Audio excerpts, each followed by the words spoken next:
Hello and welcome to the latest episode of I'm Not a Player, I'm a Gamer podcast. Podcast that's going to teach you, hopefully, well, today, definitely educate you in parts of the wonderful world of esports and gaming.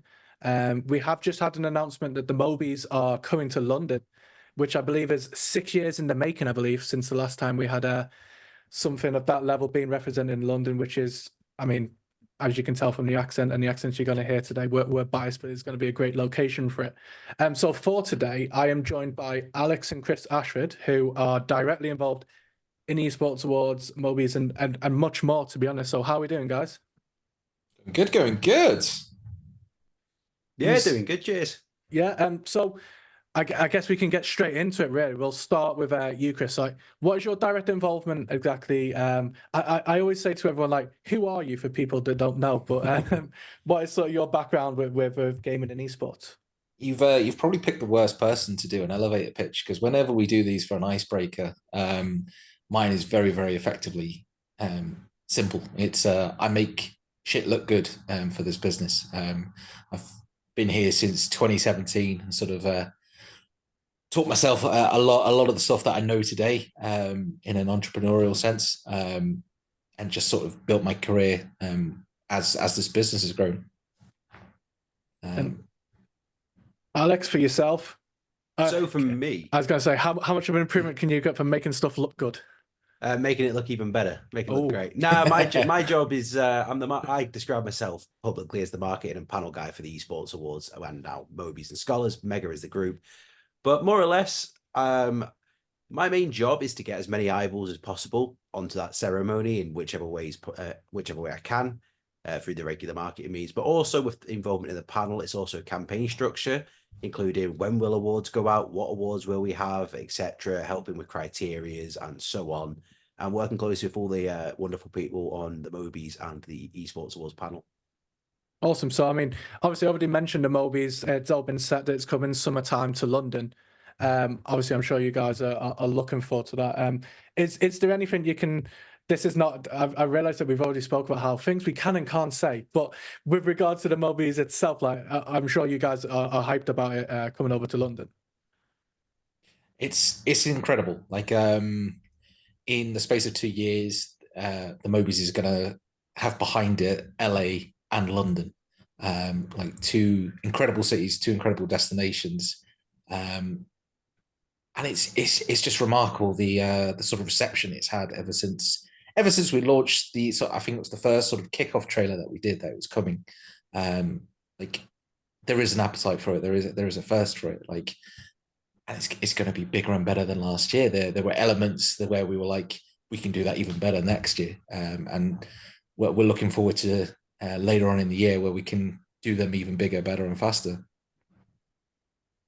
And yeah, for yourself, Alex, is there any particular elements of it? I mean, from a London point of view, I guess trying to get eyeballs on it's a very, I think, easy city to sort of sell a product to. It's like when you think of for the UK, everyone automatically. For anyone who doesn't know the UK, if they don't know London, it's rare they'll actually know other cities over here. From like a sort of that point of view, but I think for yourself, it must be like an easy sell. Yeah, of course. So with the UK, you've got mainly England-based. Is Manchester's like the only other one with, like, because Rainbow Six are going there soon. Birmingham has the ESL tournament, but overall, I'd say London is like the place to be, especially for an influencer hub, because it seems that a lot of northern influencers, not even from a gaming perspective, from a general perspective, a lot of the YouTubers that make it, they end up in London after a bit. And I remember Will and E back in the day. He was a YouTuber who was like, he loves Newcastle. He's from there. He's a Geordie through and through. He's like, I'm not moving to London. Blew up on YouTube a year later. He's in London. And he's best mates with all the London influencers, and they're all doing the collab. So London is really the UK's hub for influencers, gaming, for esports, for everything, because it's just the place to be. So overall, it's great. Obviously, over in the States, LA, it's hard to beat it. That is like the capital of influence and so on. But I do think in this gaming sphere we're in, within this influencer space, I do think London is one of the best places you can possibly be. Yeah, and It'll be great just to give all those influencers in LA a nice little holiday to London as well. Yeah, come over here for once. But I will say I will miss that weather. I was on a work trip in LA. Work trip. I got a sunburn. That is a great trip. The people I speak to, like often when you speak to content guys or anyone involved really in the esports, when we've had them on and they talk about how they can't wait, not just with the movies, but in general, like they love the idea of coming to the UK. And it's very surreal when you live over here. And like you said, like you try and think to yourself, well, the weather's not attractable most of the year. So what part of it is it? But there's definitely like a cultural part of the city that really attracts like a lot of people stateside, let alone any of the South Americans and other people worldwide that are generally interested in coming for the event, which I can't wait to see. We also have had the luxury, not just of LA, but with Vegas, with the award show themselves, like we've been there the past 2 years now. I mean, for you guys, you do have the fun of being able to bounce around these different amazing places and putting on these incredible shows. Like, it's difficult to ask for like in particular highlights, but from like the area of work that you guys are both in, when you're doing these award shows, especially with esports awards out in Vegas, is there any parts of it that really stood out to you as like things that you're either super proud of or like areas that you've like big wow moments for yourself? I mean, I've got a fun anecdote. Lay it on. So I've got the ones where it's like statistics, achievements, and so on. But back in Texas, so 2021, obviously 2019 was the first, but 2021, we were taking winners through to the winner room, etc., getting the pictures done and everything. It was the end of the night, so I managed to get out of the social suite. I came in and Nate Shot was in there, and he was just talking, and they just released the Heather Grace collection for 100 Thieves, and I was wearing a blazer for a suit jacket that was Heather Gray, and he just turns around and he goes, "Oh, nice jacket, bro," and I was like, I hate that you're nice. Yeah. I hate that you're a good guy. You've got too much going for you to also be nice to people. So I was like, Joe, that's the moment that always sticks out for me because I didn't even say anything to him. I was being quiet on the sidelines because we're not supposed to fanboy or whatnot. And he came up to me and was just like, "Oh, nice jacket, bro." And I was like, damn, he's a nice guy. So that's the one that always sticks out for me.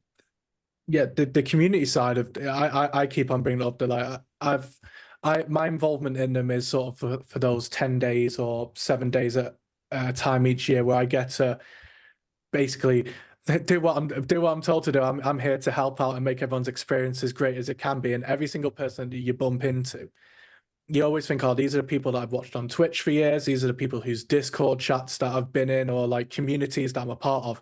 And then you see the people in real and you're like you said, you're not meant to fanboy. You're meant to just got to be professional, just put on a nice smile. And I'll always introduce myself and obviously say if there's anything we can do for you. But I remember with Nate Shot at the golfing event that we had 2 years back. And I saw him and I just said, like, that's Nate Shot. I've watched Optic basically my whole life. Like, they are who I've always supported. And I had it similar when I saw Hex just in the esports awards on the casino floor. I was like, that's Hex. I have to stay super cool here. But every single person that you talk to, you're right with Nate Shot, they're also down to earth, that it's completely unexpected, but you realize that it all comes down from, yes, they've all made businesses and they've all grown and made their lives through this business. But deep down, it is just a gaming community where they're all in there for the same sort of reasons. And I love the social aspect of the award show where everyone's coming together in the same place to celebrate the same things that they love. Oh yeah, the social aspect's great. Coming together with people you've been speaking to all year as well. So for me, with a panel, I was speaking to all those people over there, and it's like the esports awards are the only time I will actually meet them. I don't live in America, I don't live in LA, etc. So I'm never going to see them from like just a day-to-day perspective. But going to the esports awards, and it's like I actually kind of know quite a few of these people these days. Like these are not just guests anymore; they're people I've spoken to throughout the whole year. And at the end of the esports awards, I ended up with Kurt from CSA, and we were just playing a bit of blackjack in the casino floor just after the after party, just to have a catch up and a chat around how the panel worked and all that and the success of the night. And that was a great way just to talk and bond with someone all the way across in America. I would never be there any other way just to have a chit chat and a gamble, but that was actually a great moment after the awards for myself. I mentioned with I remember first year it was the World 2 years back then, so the first year I did it, and we were in the sports bar, and like Hungry Box was there watching the World Cup, and he just said, "Oh, come sit down, have a drink and stuff," and it's like these are the people that you just, like you said, you do not expect them to just be down to earth, nice people, and then like last year.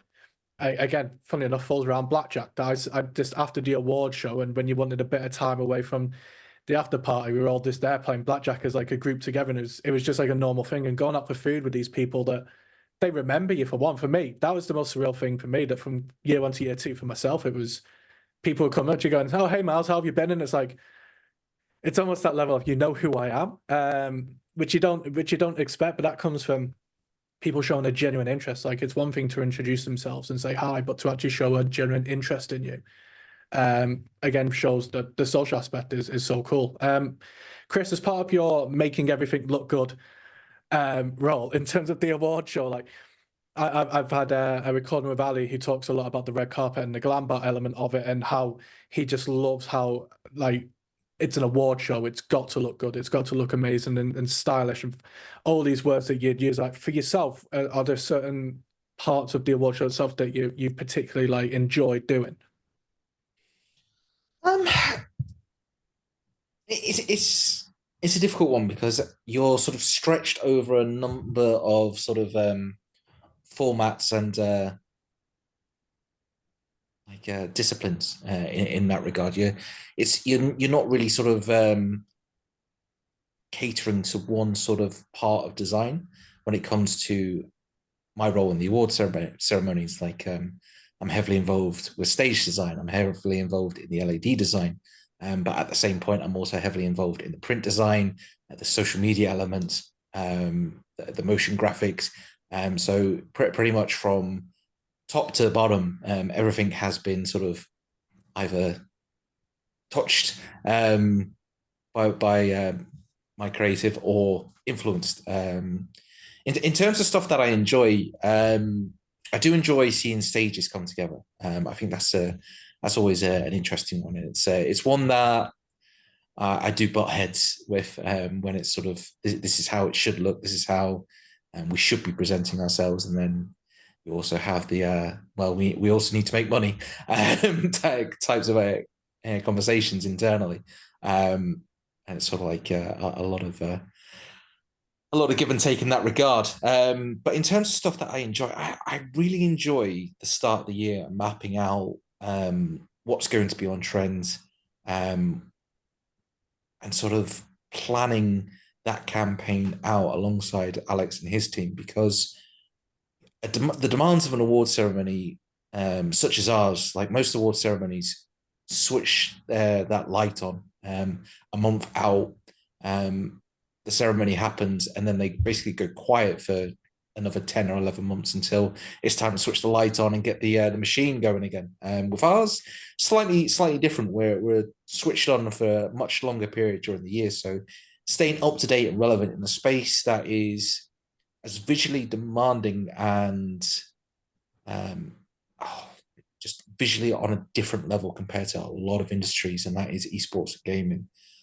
It compared to the likes of other cultures and communities like music and like film and like, it's, these are technically such incredible like artists and creatives in the space. So to sort of be able to keep up with them with our products year on year, it's a challenge. I'm not going to lie, and thankfully we've got a couple of incredible agencies who enable us to sort of run a lot harder and faster than we actually really sort of deserve and warrant to, in the likes of Paper Crowns and Sizzle, who have helped elevate all of our products and then some.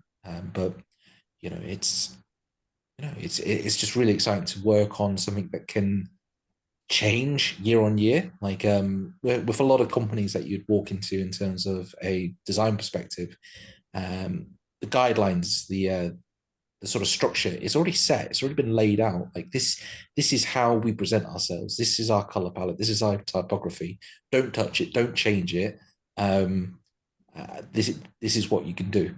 Whereas with an award ceremony, the challenge is to look the same but different year on year.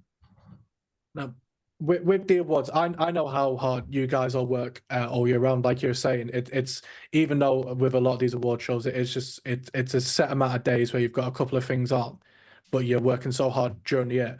When the events are actually on, do you guys actually enjoy them? Which sounds like a stupid question, but because of how much like stress and pressure is on, like, do you find there's a moment where, or do you just have that moment where it's done, where you can almost take a deep breath and just go like, that year's worth of work was worth it, or you're like, it's more of a relief?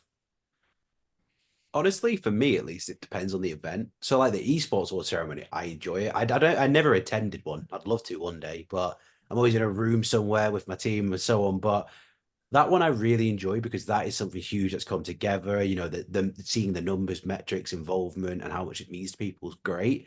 It's stressful, but in like it's nice in like an adrenaline kind of way. However, the other events where it's a bit more like fast turnaround and they're not on like a live broadcast, but they still require a ton of work going into them. It's like after days of those, like in a row, like they get exhausting. So you are like they're something that needs to happen and they're great events, but obviously we don't attend them for fun. So I'd never say they're like not a good event to work or anything. It's quite luxurious to work events. It's a great industry and it definitely is something that keeps you excited. However, those events sometimes it does get to this point where it's like you're still wrapping up at 1 a.m. knowing that the next event's at 7 a.m. and you're like, this is a long one.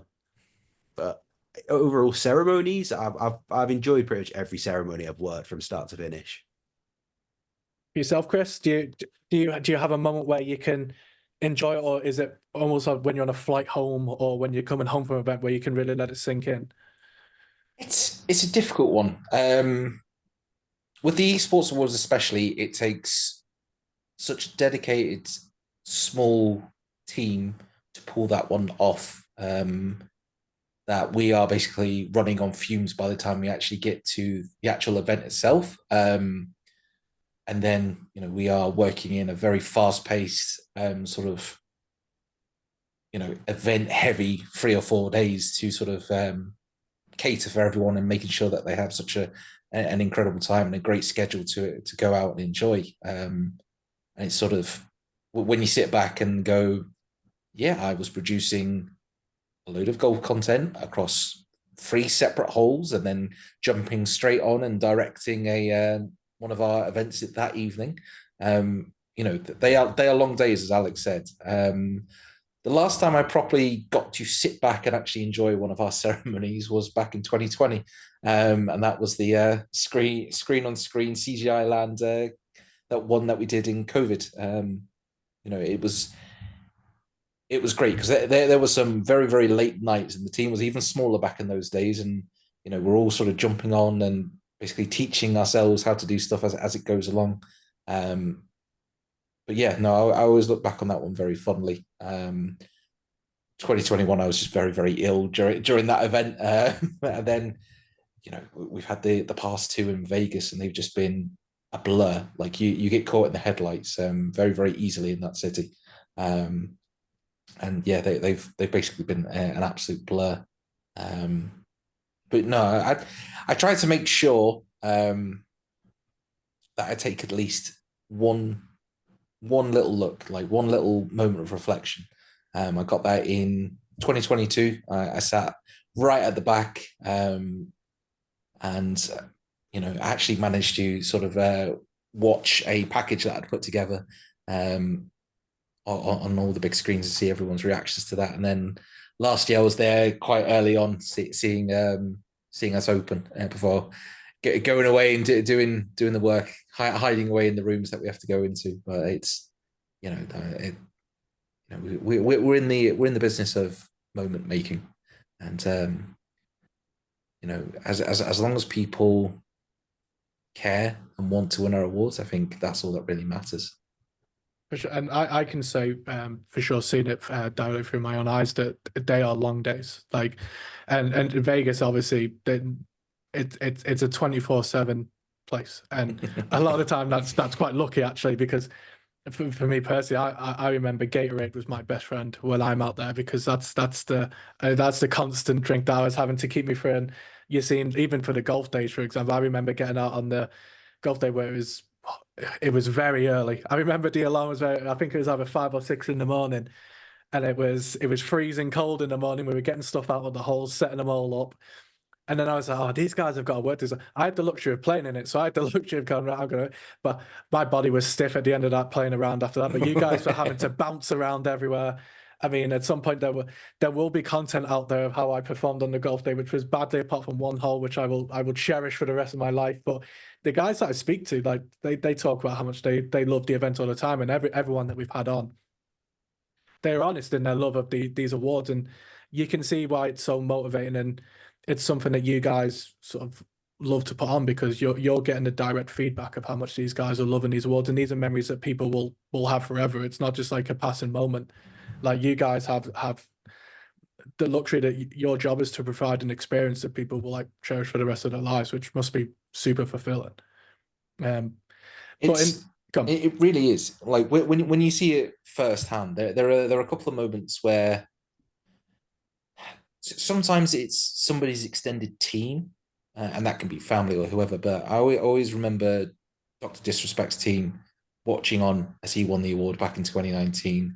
I remember Sean Doe getting the nod as he was nominated, and he sort of just, had the entire complexity gang around him at the point, and he just put his head in his arms, just like couldn't believe it. But last year, I was in the media room as the winners was coming on, and seeing Sesso coming in, having his family on the phone and breaking down in tears. Like, it meant so much to him, and that's what I'll never ever take for granted when it comes to these award ceremonies. Is this is vindication for a lot of people. Like, this is a chosen path. This is a chosen journey for a lot of people, and they may have had naysayers, they may have had dream breakers along the way, but they've stayed the course, and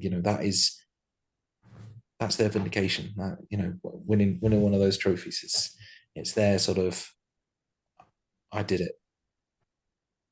For anyone watching, you can see a trophy over Chris's shoulder, and we were commenting on how we have different setups, and I look over my shoulder and go, I'd love to have one of them. So when you see the content guys, when they're on their streams and you're seeing them doing videos, and there's a lot of people who proudly will have these trophies on show. Like, it makes you realize that this is something they want to show the world, their community. Like, this is something they're proud to be of, which I love that every year I get to be involved in it, and the other events that are going on this year, I'm hoping to have a bit more of an influence to it, because it's such a great team. Like, the thing I always take away from it is that everyone is there for the same reason, and they all put the work in. Like, everyone, like, I always notice when someone is super busy, there'll be someone who is also busy but not as busy, who's like, how can I help? So they're already working their ass off, but they are willing to put in that extra bit, and these 24-hour days, or it turns into a 24-hour week for you guys, but it's amazing to be a part of. Moving away from it slightly, going back to younger days, gaming in the household that you were both in. For anyone that didn't realize, it's Chris and Alex Ashford. So there is a theme there with the name. What was gaming like in the early days in the household? Was it competitive? Yeah, it was easy. It was easy. That was the issue is, you can only be as good as what's in front of you. So Chris could be brilliant, but I could never be much. Now, seriously, as a family, there's 3 of us, sadly. Mike does exist, he's just not here. But there was a few games we all played together that were, fun. Like, for example, GTA San Andreas back in the day had the co-op mode, and that's not competitive. But FIFA's competitive, and PES back in the really old days. But FIFA. So me and Chris always played FIFA and PES. Mike didn't. But Mike got into it, and he got all right. But Mike doesn't like to lose. But unfortunately, if you play against people who've played it many years, you lose. So you remember all those rage compilations on FIFA from like 2014 onwards, the KSIs and all them lot. Mike is the original. If you want to see someone shout at a TV screen, Mike is the original. I want it out there. I've told Mike. He's given me a heads up. He has given me a gentle warning to say, make sure they don't throw me under it too much. So I'm here to. He's gonna have his chance. Mike is. Trust me, there's worse anecdotes than that. Oh, I'm sure this is us playing nice. Oh, I know there is. I've already told him that he's. I think we're recording the next week with Mike, and he'll have the opportunity to fight back, I'm sure. PES. I loved the first couple of PESs. No licensing to the team names, like Merseyside Blue, Merseyside Red. I always played as Inter Milan, Adriano and Ibrahimovic up front, unbeatable. Adriano on any shot power. I remember any game with Adriano, he would dominate. He would take over. Was there a first console that you guys all sort of started out with? Like, obviously there's age differences, but like, can you remember the first one that sort of you all started out with? So I started off with the SNES. Yep. And I was sort of a big Nintendo fan until I got a PlayStation 2 with Grand Theft Auto Vice City. But we always had a PC in the house. So very like from 4 or 5, I'd always have a PC and I always have played like a game on the PC. And you know, back in the day, it was nothing spectacular. It was literally Monopoly or something like Gallagher or something. But it's you know, we've grown up in and around it. Like playing the console for me meant, well, you know, inviting the friends round to the house, getting the adapter to turn your console into so it could have even more players, and that's what we used to do. That was, you know, we'd have a PES tournament or we'd have Super Smash Bros, and it was in person. And where Alex thrives and I sort of took a step back from gaming was when the shift happened and online started to happen. I instantly rejected that because I was so used to gaming in person, whether it would be with the brothers or with friends. You know, with that multiplayer style element of gaming, I preferred it to be in person to online. So it took me quite a few years to come round to playing games online with people because I could not stand it in the first sense. I'm thinking, I always talk about I remember when Xbox Live first started, because for myself, it was when I was doing my GCSEs. And I remember the very fast education of realizing that I was not the best gamer in the world, even though I was good against my friends. The moment I played against, I mean, Call of Duty lobbies, you grew up fast. You were forced to grow up fast in those lobbies because you would hear things that you'd never heard before. And I found you were forced to go up fast, but won't know what it was like to have your friends over to play a video game. That almost sounds surreal to them. Like they don't understand even having to like knock around at your friend's house because you couldn't just pick up a phone and call them. The craziest one is for the PlayStation 2, having to get an adapter if you wanted more than 2 players. You had to get an adapter box to plug your controller into. I sound like a boomer here. I'm still a young one, I promise. But now you had to plug in an adapter for more than 2 controllers. Whereas now it's just turn it on SIF controller and it auto connects via Bluetooth. It's like, damn. We have some of the guys on and they'll talk about their first console and they go, my first console, from what I remember, was a PS2, PS3, and then you go, oh well, then they would have their family's Nintendo 64 and that element, but trying to explain to them that like on the Mega Drive that there was a cartridge that sometimes you'd have to take out and blow into and pray that when you put it back in and turn it on, it would actually start up as like a different world to people. So PS2. FIFA. First of all, I guess because you've both played it, what is the best FIFA? Oh, we'll have very different answers for this. See, I became an Ultimate Team sweat. Like I grew up in high school, like year 8, like Ultimate Team was a thing. Whereas for Chris, he didn't really play it so much. I bet he's gonna say FIFA 98 or something and just lie to your face. My favorite, I want to say, is 2003. I think it was the Edgar Davids on the front. I think you could slide tackle the goalkeepers. Do you know what? There is an element of that, but I'm the same. Ultimate Team for me. When I got older and I was working, my bank balance took a major hit when Ultimate Team started. EA, if one day they find out that they need to pay people back, I'll be in the money because I got addicted to packs early on. I remember, it's very unfortunate. But FIFA 2003 was the one I always remember playing with my friends, being like, that was the one I remember the most playing with my mates. Yeah, that's back when Del Piero was absolutely insanely rated and stuff. For me, my favorite football game will always be PES 6. That will always hold a special place in my heart. In terms of FIFA games, either 14 or 18 would be up there. Like they're solid shouts. Thierry Henry for 14, right? I used to be able to go for all the covers and know the best soundtracks of every year, and I could dare ask what was the best song that was on FIFA, and everyone will have different opinions of because the soundtracks are all iconic. Like you loaded up a game, waiting to go on. That's an easy one. Jerk It Out by the Caesars. Absolutely easy. Black and White Town, the Doves. For me, Jerk It Out is the old school best answer, but in the modern era, I go for Cocoon by Catfish and the Bottle Man. For me, that screams like 2010s FIFA. Black and White Town. I remember loaded up. I remember LMA Manager 2002. Had Snow Patrol.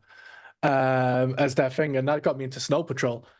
I think the soundtrack, I don't know, the past couple of FIFAs, I've almost lost a bit of interest with like, because they've almost done like the best ofs now and stuff, which I mean, my Spotify already has the best of FIFA playlists that I've made because that's what gaming does to you. Like soundtracks just become your thing. But other games for, I guess, the PS2, were there any competitive shooters between you guys, or was it waiting for like the online world Do you when know that what? started? The only competitive shooter we all used to play and have friends around was Medal of Honor. Yeah. Oh, But that was with friends around. Like, yeah. we didn't even own it. It was our friend who owned it and brought it round. But we had the adapter, so it was our PlayStation 2 that got used. But that was the only multiplayer shooter. That and GameCube, there was a 007 game. Obviously, there was N64 with GoldenEye, but for me, I was a bit too young to really appreciate that. I like Pokemon Stadium, but Oh, the GameCube, there was a 007. I don't think it was Nightfire. It was a different one, but there was It was certain. Nightfire. Nightfire was on the. I definitely had Nightfire on the PlayStation. I Yeah, definitely remember Nightfire on the GameCube was the PlayStation. PlayStation 2's rival, strangely. I feel like that console went under So the actually, radar. it might have been Nightfire. I had Nightfire on the PlayStation. I remember like the opening mission was like you were driving your car through a city or something. There was like a sniper shot at the end of it. I always Nightfire. I played a lot. Underrated Yes. Bond game. Oh yeah, Mm. I'd say those were the only shooters. And obviously, when it grew up, I got massively into gaming, hugely all esports titles, online gaming. But from like a early days perspective, I say Medal of Honor is the answer for us. Like for us, a lot of it was sports wise. Like we played a lot of football games, a lot of wrestling games, and Tony Hawk's Underground. Like we played a lot of Tony Hawk's. Oh yes, Tony Hawk's. That is Underground the Pro game. Skater. Yeah. There's a bar in Manchester. What's the name called? And all I remember is in the corner of it is that there is just a PlayStation there with Tony Hawk's plugged in. And it's like I will permanently go, that is the table I'm sitting at. If I'm having a drink, I'm playing Tony Hawk's while I'm doing it. You guys can talk amongst yourselves. I'll happily be the unsociable one. We've both discussed this at length, myself and Alex. Like it's hard to go backwards with Tony Hawk's games because as soon as you start having like the pleasures and niceties of the later titles, such as reverting and jumping off your skateboard and stuff like that, it's hard to go back to older titles. Yeah, Yeah. I had this problem. I was in a bar in Manchester. It was after Christmas with Sizzle, the agency, and we were in NQ64, which got the consoles, and it had Tony Hawk's Pro Skater 1 or 2, forgotten which one. And I had literally that week been replaying American Wasteland, so I was like, I'm gonna destroy you guys. I've been playing it. The issue is I've been playing that with the luxuries of upscaled resolution, a controller that has no latency. This was a dodgy control. This was terrible. Excuses out the window. I was just about to say, yeah. But I couldn't do anything. I was like, it's mad to think that in your head they're all old, but you realize this is a PlayStation 1 game, whereas American Wasteland was almost just before the Xbox 360 came out. And it's like that series really had a legacy over those two consoles, and then it absolutely died. I've never recovered. It's only when you actually play the old games now that you realize actually how much more difficult they were. But half of that being that the games were difficult, but also like technology just wasn't there. So I would say that I always try to play Crash Bandicoot with my partner because it's the only game that's not a mobile game that she'll play. And we're probably talking mic level rage here. Like I am controllers near TV level of damage when they're like. Can we coin that term quickly? Can we get that? Can we put that in the dictionary? More than happy. Trademarked. I'll get a logo there. Mike, I rage, but I don't go mic level rage. But like, it just made it. I got so angry at the game, and I'm trying to play it on a PS4 controller on a game that was built for PS1, and it just doesn't compute. And whereas we have the luxury now of games these days are the technology is so good that it is like watching a movie, but it's an interactive movie. And there are some games that are still difficult, but I find video games these days are a lot easier to play because it's not so much about like the competition of playing story mode on all these different games. You're either in it for the multiplayer where your competition is against other people, or it is a story that you're playing. It's not like a Crash Bandicoot level where all you need to do is jump onto boxes and avoid little divots in the ground, and yet I just can't do it. I tried my best. Do you know what as well, though? I feel like a lot of us have just simply gotten better at gaming. Like Crash Bandicoot is hard and so on, but Call of Duty 4's campaign at the time felt impossible. 10 campaigns later, it's like just easy run through. You're playing for Veteran, fun. it's different and so on. But you're just so much quicker. It's like you think about it, we all used to play like two sensitivity and move like that. Whereas now we're flicking shots immediately. Like on a mouse and keyboard, like I'm flicking headshots because I've been playing FPSs for years on a mouse and keyboard now. But COD 4's campaign, I had a PS3 and a PS3 controller and had never really played one before. So I think it's a case of we're all getting a bit better. But when it comes to an RPG, a story game, they have dumbed them down a lot. Because I remember Cyberpunk came out, and obviously, yeah, bugs, blah, blah, blah. That's a whole different thing. But before they did all these patches, the game was essentially, you're weak, you go this area, you're strong, you can come to this area, and any enemy that had a skull over their head, don't attack them, they're out of your level range. If you do, it's going to go bad. Now, on the new patches, everyone's your level. Like, you are scaled across the whole map. But that was just to sort of make it so it was easier. And a lot of games are just doing that now, where it's like the combat is pretty much the same fight every time.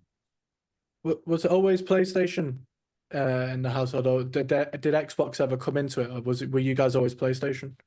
Oh, we had it. We were lucky enough to have an Xbox as well. I initially was like, I need an Xbox to play Halo 2. That was going to be my question: was Halo 2 ever? Multiplayer Halo 2 was the ones I was remembering my friends where I thought I was good, and then there was one person who I found better than me in the street, and I was done. And I was so angry when I found someone better than me. Yeah, just glaring at him from across the road. And we put some hours into Gears of War as well, playing the Horde mode. Myself and Al. The big laser gun, Doomsday, or whatever it was called. Oh, you got far enough into Horde mode, you got that gun and it dropped, and it was just like next level. Thinking about it, I bet it looks awful these days, but back then you felt so epic dropping that. Well, this is still back when. No, that would have been HDMI, but I reckon I still had an old portable that had a SCART leads. Yeah, that was funny. When I got my PS3, I didn't have a HD TV, so I played it on the SCARTs originally. I remember I came home from school one day when GTA 4 was released, and I was definitely 18, I promise. But it was released, and my brothers had been so kind to plug it into the TV in the living room with HDMI and play it while I was at school. Yeah.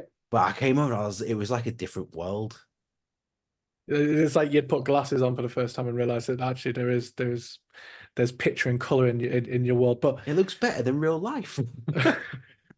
So then, in terms of what you play nowadays, have you continued to? Well, first of all, do you ever still play against each other and anything, or has it very much you've moved into your own paths and your own different gaming that you're into now, or does it still continue? I'd say we do play team fight tactics every so often, but it is rare. But I'd say there's been about 10, 15 years where we completely went our separate ways. And that's because I got heavily into online gaming.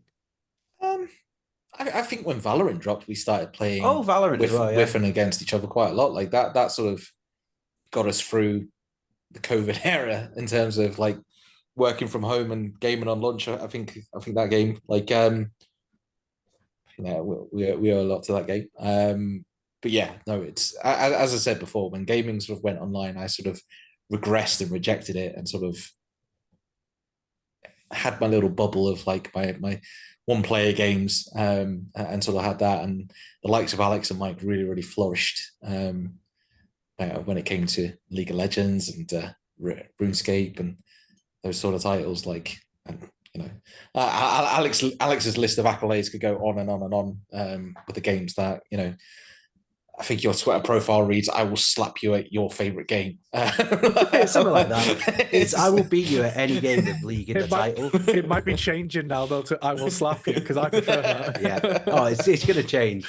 It's like we have some stories in the office. Like there have been quite a few notable guests who've visited when we used to have a physical office back before the pandemic days, and they'd come and visit, and you know, we'd have games set up, and I think a Call of Duty title was set up, and so quite a notable person came in and just went, "Oh, I'll beat anyone," and we're all looking, going, "Alex, did you just rise out of a chair out of nowhere and just go, 'My time is now,' and controller out?" And I'm proud of it, me, because I don't play console at all. I don't, and we only had the console, and I was like, do you know what? I still backed myself.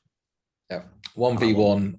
and I think he only took one round off you, and I was just like, yeah, you need to, and he was giving it the big one, like, and this is pretty prominent name in esports and gaming, and it's just like giving it the big one, and Alex just took him to school.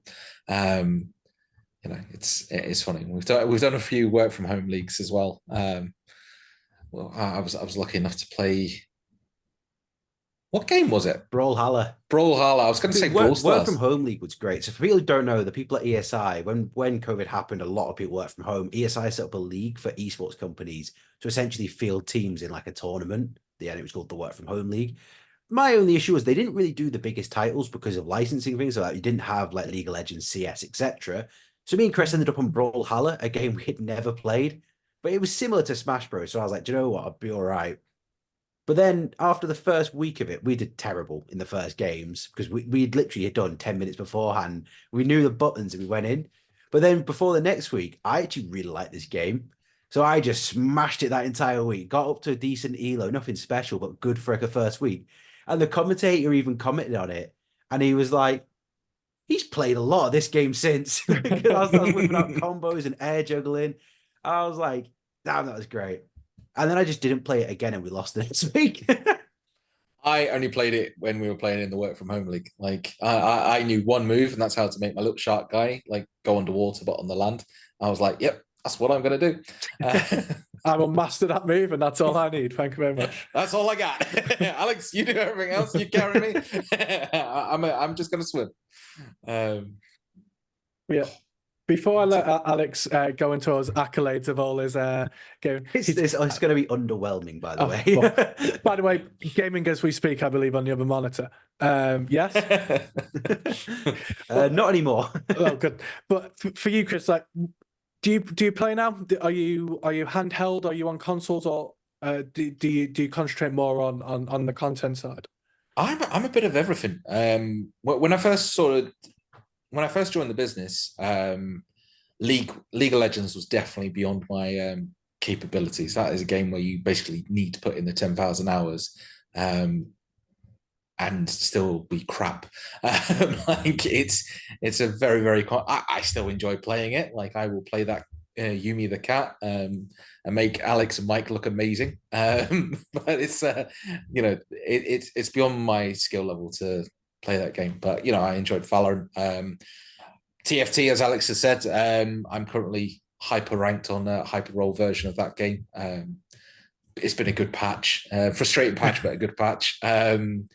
But when I first joined the company, I was like, I need a game, and I found Guns of Boom, and I got pretty good at that, pretty high ranked. At one point I was ranked in, I think it was the top 800 in the world at that. So I was like, okay, this is my game. And then they obliterated that game in one update, and I was like, not playing that again. This has gone completely and utterly pay to play, destroyed. Like before that, you could save up the in-game currency that didn't cost you anything and like still be competitive, and then they destroyed it. But still play the console. I'm actually replaying Red Dead 2 after a very long time of not playing it. Recommended the Spider-Man games to Alex, I'll still dip my toe in on FIFA or EA Sports or whatever it's called these days, EAFC. EAFC. I have an ultimate team on there. I'm still going with it when I can. That's the one I still sort of, I can click in and off that, and my ability's always been there on FIFA to just carry me through. Every so often I'll go, do you know what, I'm going to play Weekend League, and then you realise that you have to sit there for 20 games quite competitively, and it'll take up a day, and I just lost the passion. But every so often, if I've got a free Saturday, I'll be like, I just do Weekend League this week and see if I've still got it. And then when I get my 14 wins, and they're like, that's good enough for me. I'll stick with that. Yeah, I still try FIFA. I was gonna say, outside of that, Chris, do you watch anyone? Do you do any of the Twitch or YouTube, or do you stick to playing yourself? I tend to watch the big tournaments when they're on. We'll tend to watch the big tournaments, so we'll probably have league on the second monitor when it's MSI or Worlds,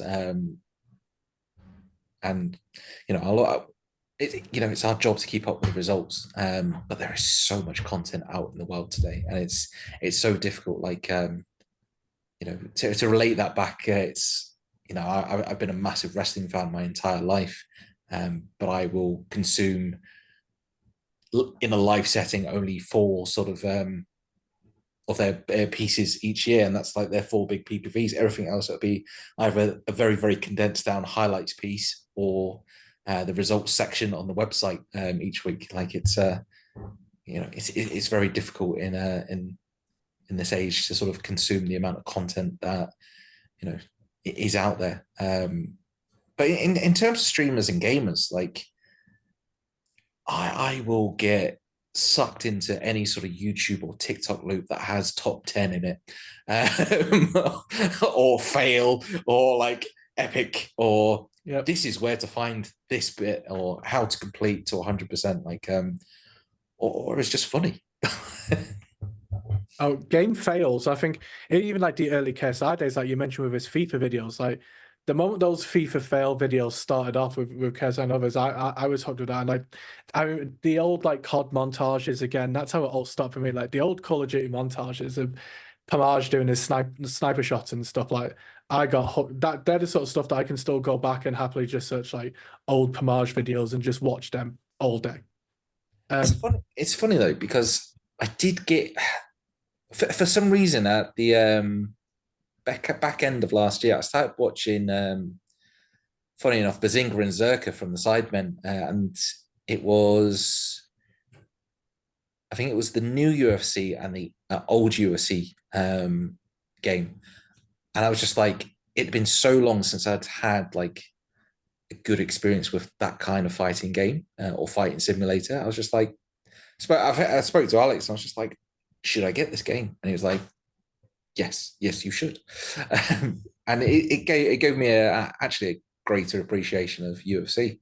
And I think the only other sort of YouTuber that I have watched a lot recently is Modest Pelican, and that's because I've been playing so much Red Dead. Do you know what? I love Modest Pelican as well. I didn't think we'd have any YouTubers we crossed over, but he's cracking. He's hilarious. Very funny. So for yourself, Alex, then before we delve into your gaming, who do you watch then? Do you have more of do you spend more time on? I have it a lot of the time where I'll be on Football Manager or something. But to be honest, when the moment I get into the house, YouTube or Twitch is loaded up on some monitor. Like there will be someone on. I have my go-tos, but like for yourself, do you have similar, or is it just when you can? Back in the day, I watched an insane amount of Twitch. To this day, I still watch tons of content, but back in the day, it was Twitch for me because I used to be the same. When I was playing games, I'd have it on a second monitor. So I used to watch the early days League of Legends streamers. I won't name one of them because he's gone a bit west, but Night Blue 3, like back when he was the original Challenger jungler, Season 3 Challenger, he used to boast it. Him, Gosu, etc. back in the day. And then obviously as it's evolved, if I watch a League streamer now, I'm more looking at the mid-beasts of the world because I found back then you watched a streamer on Twitch because of their quality of gameplay. It was like Night Blue back then, like he didn't have the best chat interaction. Gosu was silent for a lot of his career, but it was you watch him because they were challenge level players, and it was like it was like elusive. You didn't know that, but as it kind of went on, streaming, I find it hard to find time to watch a Twitch stream. I know it's like such an excuse, but it's like they are long. And there's so much content in terms of clipped up moments that I always get bogged down trying to actually watch a Twitch stream. So I'd say I'm mostly a YouTube watcher these days. And what you go to on YouTube, do you have any particular channels? So on YouTube, it depends on if it's gaming. I'm going to get into the gaming one last. So I watch a lot of lifestyle content. I'd about to say outside of that, it's like for me, it's multi-million-dollar apartments in America, tours, stuff like that. I can watch them for loads of days. New York City tours. I watch a lot of camping videos. I've got no interest in camping, but survival challenge, come on. Oh, set up a snow home, and they're going to be out there for you, and they've just got their dog, and they're just I get it. They're like, I prepared this bread earlier. I'll put it into the pan. Now I'm like sat there in my house, and the heater's on. I'm like, it's a bit chilly in here. But no, I watch a lot of like lifestyle YouTubers. You got the Sidemen, all those big creators and so on. I've still watched Syndicate, Life of Tom, and so it's crazy because I live around the corner from that man. I don't live far, but I watched his original Pack That Punch series back when Black Ops was out because I was with Mike playing zombies and we didn't know how to pack a punch a gun. I just watched him, and then it's been crazy to see him grow from like 1,000 subscribers to the stupid level of big he is these days. Like, it's incredible. But I watch like a lot of lifestyle YouTube, but in gaming, and this is a rant I have for the gaming world, the best gaming content creators, esports or anything, are RuneScape YouTubers because they're playing a snapshot of a game from 2007 to in 2024. So if you need to talk about innovation in content, it's them. They've taken a sandbox game where there are limitations, but it's a sandbox, it's a big RPG, and they've gone ridiculous with it. Their concepts are brilliant. The quality of videos are up there. They plow in 100+ hours of gameplay into a 5-minute slot, and it's like they have innovated so far and above and beyond. Then you see League of Legends creators, and like 95% of them are stream clips from streamers that aren't me. Yeah. And it's like, do you know what? I'm putting the hat out there. RuneScape YouTubers, old school RuneScape YouTubers, are the best gaming creators. Are there any particular ones that you watch the most, or is it? I know you're putting a hat on all of them, but is there any that particularly like? So stand I out? think there's a person called Settled whose content deserves to go mainstream because he gets more views than people play the game. For example, he's gone really big, but he's still a RuneScape. But he makes a movie out of a ridiculously difficult challenge. And for example, his most recent challenge required him making 150 accounts in the first episode because he kept getting them deleted because that was part of the challenge. It's like he is ridiculously talented at making videos. You could put him on anything. Like, you could make him a vlogger or anything.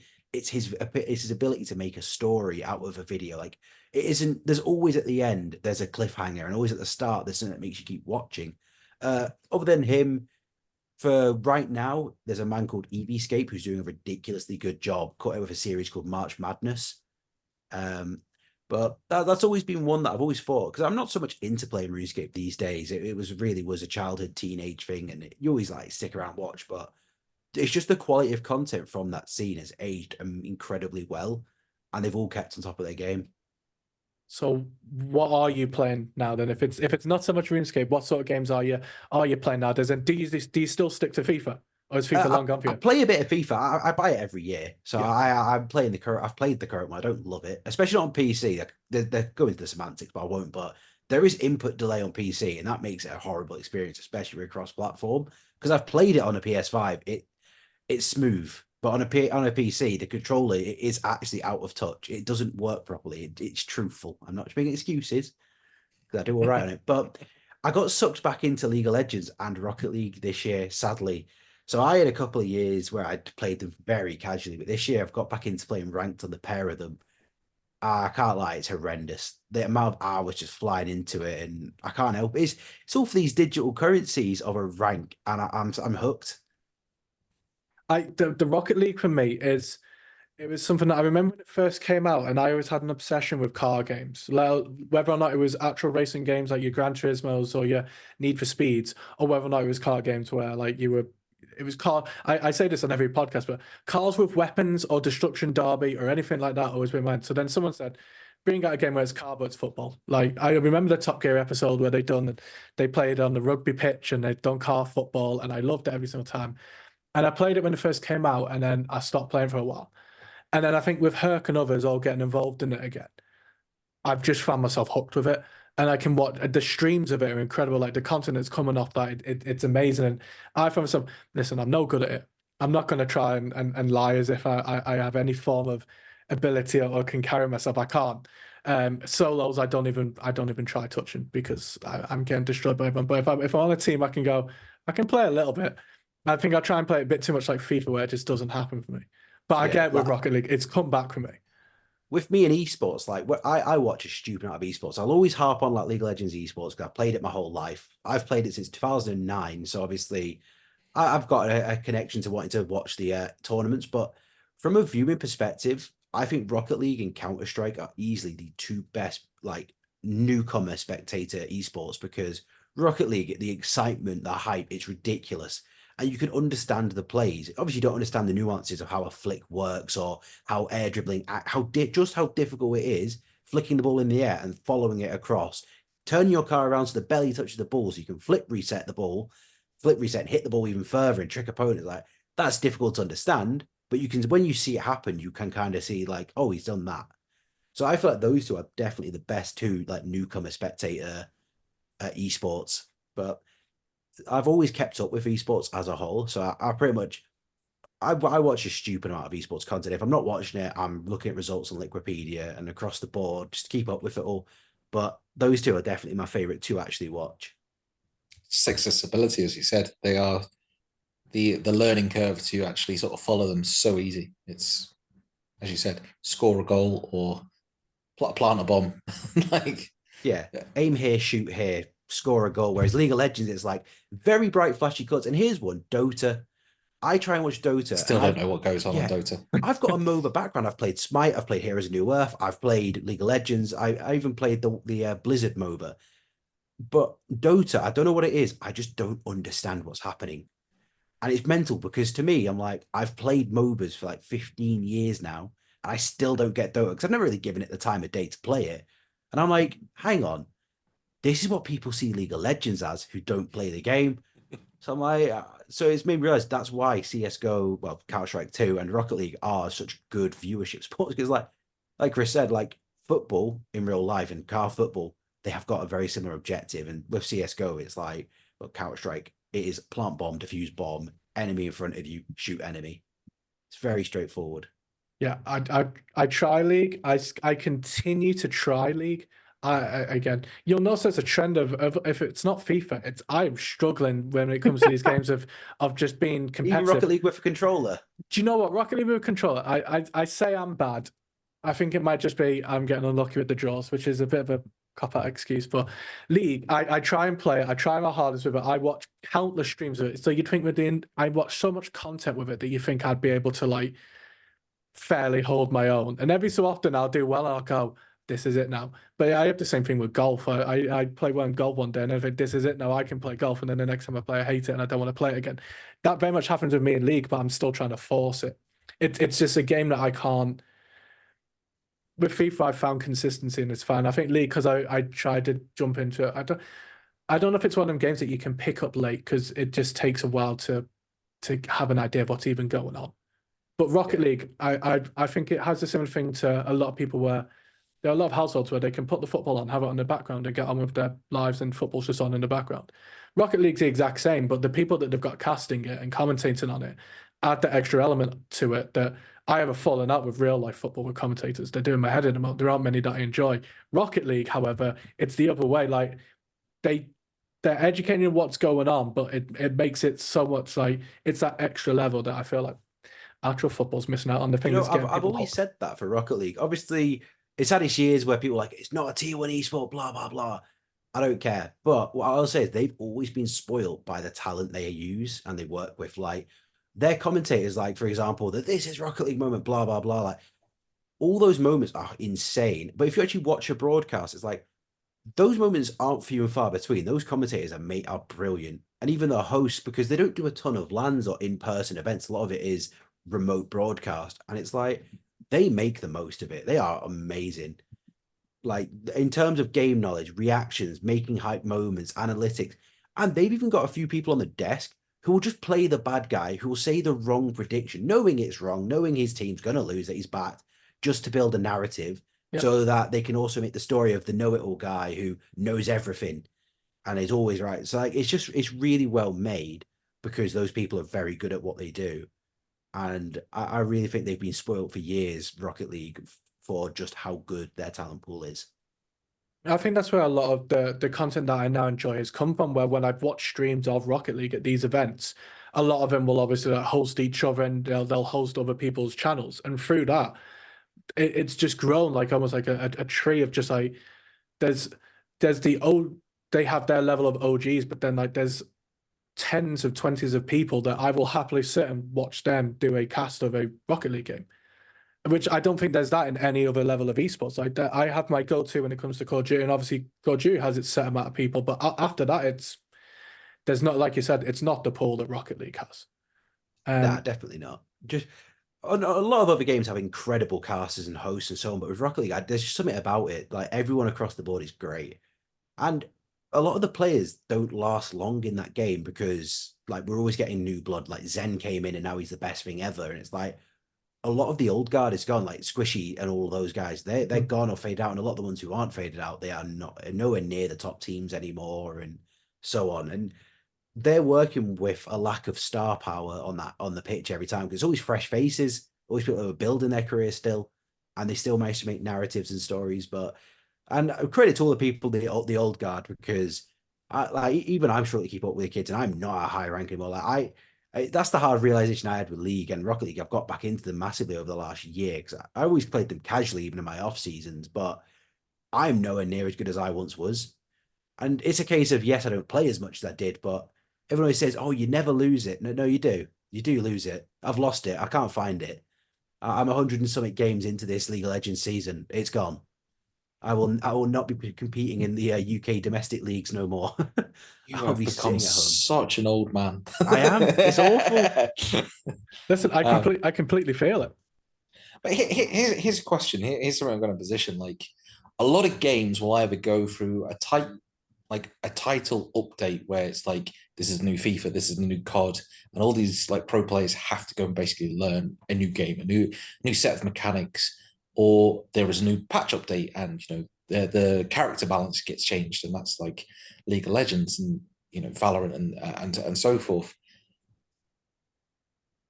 To see like generational talents like come in waves for a game like Rocket League, and to see, as Alex said, the old guard being phased out, not because there's been a patch update, not because there's been mechanical updates, literally just because there's been a technical and talent shift, an upward shift. You know that's incredible to see, and it's incredibly rejuvenating for Rocket League each and every year to to have that sort of wave, to have that sort of, we've not hit the talent ceiling, if that makes sense. Like it's incredible for that scene, and it just keeps on thriving.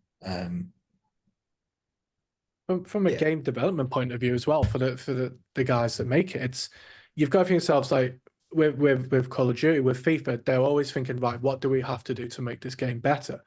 And Rocket League will always make it worse. Listen. The reason I've always respected people like Scump is that Scump started whenever he did, and he's gone through all these different titles, and you can see how the game is getting worse, the maps are getting worse, and he must have just hit a certain point where he just went, I can't. But even with Scump, like he must have seen that like the sort of new crop were coming through. Like you're saying with Rocket League, it's, you actually don't know when it's gonna happen. Like you could be incredible, and then like the next year you're phased out by these young kids coming through. But for a game developer to know that you don't actually have to put that, it's like they're updating it with like skins and stuff, or car skins, like they're updating it in that form. But like you said, the game itself really isn't changing, and they don't have to. So it's through the tournaments and through the content that you're seeing that keeps the game alive, because they're not actually having to like with Fortnite, it's a new season all the time to try and like freshen it up and get people playing. Yeah, they don't have to patch it. Rocket League, it's just people keep on coming to it. It's almost like effortless for them, which I'm sure it's not, but it comes across that way. Yeah, there've been like a few updates of note, but I played the original Supersonic Acrobatic Rocket Power Battle Cars. Now that's a mouthful of a name, and that is actually the theme song that opened it. I played that, and at the time I thought this was cool. And then I heard of the Rocket League game coming out, and it was in beta, and Lyric was playing it on stream in like the early days, and people were like, you double flip for boot to go faster, you front flip, and it's like watching if you go back and actually watch a stream from like when it first got launched and now, it's like it wasn't actually half as fluid. But it is correct, because the devs didn't really add the mechanics that we see. Like it's crazy that a game like a player base is so dedicated, they found out how to dribble a ball and flick it. Devs didn't intend that to be a thing. Flip resets are technically a bug that the devs then were like, well, we're not going to patch it because this is a cool mechanic. Yeah. Like air dribbling, taking a ball up the wall, flying off with it and holding it against your car's nose, like tethering your boost. Like they didn't actually mean for that to be a mechanic. That just was because players made it a thing. Whereas with League of Legends, like in the early days, people were discovering mechanics that weren't really meant to be there, like Lee Sin's famous insec, where he would wall jump behind, kick the player, and it would go into his team. But then, sadly, they were like, that's great. Now every champion is going to have like a gimmick, a niche. And it's like, all these champions are now going to be able to jump towards when they want to, blah, blah, blah. And they're just trying to recreate gimmicks. Whereas Rocket League, it's like, players were just debuting flicks and so on. And it's like, nothing had changed. They aren't playing as a new champion. It's the same car and the same ball. They've just found out a new way to move it. But that, to a point, that is sort of what's happened with football. Like, if you watch the Premier League now to watching it 10, 15 years ago, inverted fullbacks. It's completely changed how you play. Gary Neville would not survive now in the Premier League. But survived back in his heydays. Well, yeah. Once upon a time, he was very much a good right back. But now the modern game has completely changed, and it's different ways of playing a game that, like you said, they just go do it. We're not going to interfere too much. If you found a new way of playing, there are set rules for this game, but you found a new way of doing it that makes it work for you, then go ahead and do it. Do you know what? It's terrifying, but I'd say the esport that comes to mind the most when you talk about the growth of football is actually League of Legends, and not for a good reason. So football these days has gone from really flashy skills and beautiful goals and literally showboating being a thing to being very tactical and fast and very well built up. That kind of happened with League of Legends. So back in the day, crazy team fights, massive outplay, solo kills left, right, and center. And a team has lost and they're not even down on kills. On paper, sometimes they've got more kills. They're 8-5 on kills. However, typically the Korean teams, T1, are great at it. They've played chess. They've got too much CS. They've took the Barons. They took the Dragons. They just basically suffocated you without even trying to attack you. And from a gameplay perspective, that is brilliant. That is insanely difficult to actually do. But from a spectator, it's really boring. Mm-hmm. It's like they're playing PvE and just making it so the other team can't come and play with them. They're a really tall person just holding a shorter person at an arm's reach, going, you can't hit me, and I'm just going to get bigger and bigger until I've won. And that's how football is. It's just basically a tactical game of speed and power now, rather than the flair it used to be. I think it's much more technical these days. Football, it's like you talk about football 15 years ago, and there was a moment in a recent game where you're thinking 15 years ago, the best defender can't match the forward for pace. Was it Luis Diaz? No, he's about Van Dijk and Haaland, I'm betting. Yeah. I thought it was Luis Diaz when he went past the two fellas and then they just caught back up to him. And it's like, And if we're talking 15 years ago, you have got the likes of Vidic John Terry isn't going to catch Diaz, I can tell you that. You know, any forward is flying past them into that open space. But because the game's changed, the physical sort of requirements for every player on that pitch has changed. Like it, you know, and it's the same for any sport. You know, whether it's got an E in front of it or it doesn't. Like there comes a point where you have to be physically ready in every sense of it, and that is from a technical, from a physical. So you know, that's the great nuance. We will have once in a generation talents in every sport, and then you know you'll have beautiful teams that are built on a structure, who implement a set tactic and win out that way. I think there is a plan for a future FIFA special podcast episode. I think we'll have to go all back on where we can then delve into the tactics of FIFA compared to the real world of football. I mean, I support Oxford, which is still not caught up with the Premier League in terms of modern football. We're still very much, you will have slow defenders and their tactic will be kick the fast forward. Sometimes it works. To save you guys from the risk of saying anything that you can't do with future events, I will hold out on the question of what's next for you guys. Obviously, we know we've got the Mobies coming up, so everyone can look forward to that, and I'll be sure to be sharing a lot of information on that. For the guys that are listening, if they want to catch up you guys with any of your own private stuff, I guess, outside of Esports Awards, where can they find you? I'll obviously be sharing it afterwards, but where can the guys find you? Go on, Chris. Where can they find you, mate? Go on, Chris. Is the answer hiding away? info@esportsawards.com. Yeah, there you go. Yeah. For me, it's Alex Ashford _ESA on Twitter. I do have an Instagram a few people follow, but it is a personal, and I keep that one private. But yeah, Alex Ashford _ESA. That's my ex Twitter. However you want to say it, that's my handle. His Instagram is just full of haircuts and fashion fits. That's it. You're not getting either of that from me, just to be clear, if you were going to tune in. You're definitely not getting the haircut. The follically challenged of them. But no, I super appreciate you guys coming on, obviously with the movies and everything coming up. I know how busy you are going to be, so it's awesome that you've managed to find time. I know, Chris, you've got a footy match to get out and go and watch, because for the UK fans, Liverpool have got a fairly big game today. Are they going to win? I'd love to say that it's by the time this podcast's out, they'll know the answer. It's a shame Liverpool lost. It's a shame.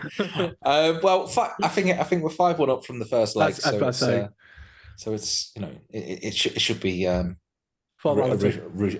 Formality. A Play routine Alisson night. up front. He'll be fine. Oh, if he's fit, why not? But it's probably going to be formality. A lot of the hard work was done last week.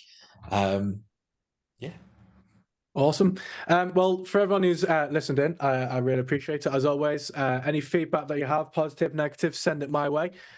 So far, it's all been positive, so no complaints from me with that. And yeah, for everyone listening, just keep gaming, guys.